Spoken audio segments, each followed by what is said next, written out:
Long ago, two cities stood on a plain. These cities were Sodom and Gomorrah. Life in these cities was prosperous, but their hearts were far from God. The people of Sodom and Gomorrah had forgotten about kindness and goodness. They were consumed by wickedness, their hearts full of pride and cruelty. They turned their backs on God's teachings, choosing to embrace evil instead.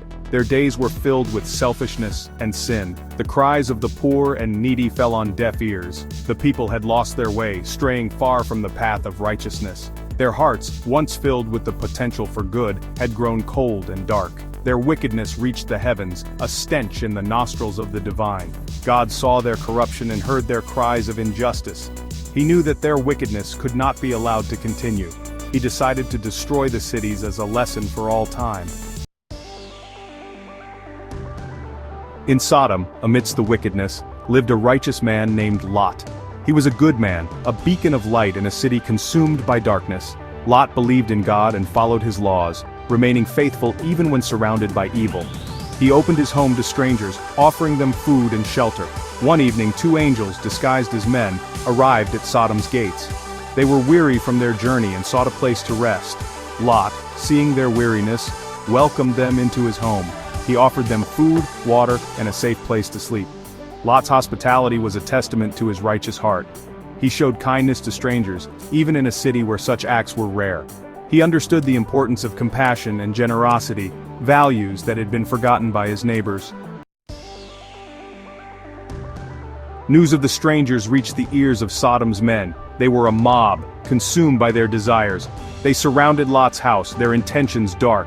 They demanded that Lot hand over the strangers to them. But Lot stood firm, his resolve unwavering. He refused to surrender his guests to the mercy of the mob. He knew the wickedness in their hearts and vowed to protect those under his roof. He pleaded with them, begging them to reconsider their wicked intentions.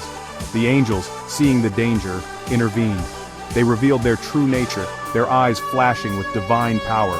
They warned Lot of God's impending judgment. The cities of Sodom and Gomorrah would be destroyed for their wickedness.